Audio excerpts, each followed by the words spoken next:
কুয়েতের ক্রাউন প্লাজায় গেল বৃহস্পতিবার শুরু হয় ১৩তম আন্তর্জাতিক কোরআন প্রতিযোগিতা, যেখানে ভিন্ন ভিন্ন গ্রুপে অংশ নেয় ৭৪ দেশের প্রতিনিধিরা। ছিলেন বাংলাদেশের ৩ প্রতিযোগী।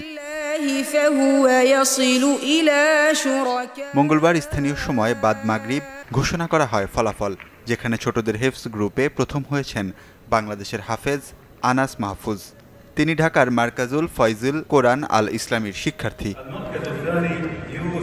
আমি কুয়েতে আন্তর্জাতিক হিফজুল কোরআন প্রতিযোগিতায় সিগারেট ছোট গ্রুপে প্রথম স্থান অর্জন করেছি।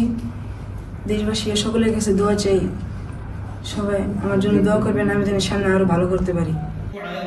প্রতিযোগিতায় কেরাত গ্রুপে তৃতীয় স্থান অর্জন করেছেন বাংলাদেশের কারি আবু জর গিফারি।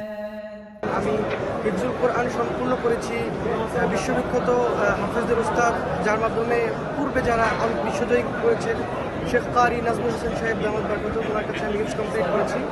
আলহামদুলিল্লাহ এই মুহূর্তে আমি শেখ কারি আহমদ বিন ইউসুফ আল আজহারির নিকট পড়াশোনা করছি। আলহামদুলিল্লাহ। হাফেজদের এমন বিজয়ে উচ্ছ্বসিত প্রবাসীরা। বুধবার কুয়েতের ক্রাউন প্লাজায় বিজয়ীদের হাতে পুরস্কার তুলে দেন কুয়েতের ধর্ম ও আইন মন্ত্রী ডক্টর ইব্রাহিম ওসালে।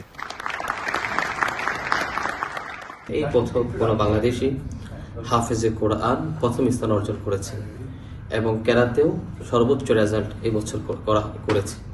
তো আমরা সেই জন্য দেশবাসীর কৃতজ্ঞতা জানাচ্ছি, কুয়েত প্রবাসীদের কৃতজ্ঞতা জানাচ্ছি। শ্রেষ্ঠত্ব অর্জন করা হাফেজ আনাস মাহফুজের গ্রামের বাড়ি গোপালগঞ্জ জেলায়। এর আগে তিনি জাতীয় হিফজুল কোরআন প্রতিযোগিতায় ২০২৩ পিএইচপি কোরআনের আলোয় তৃতীয় স্থান অধিকার করেন। Desk report, channel 24।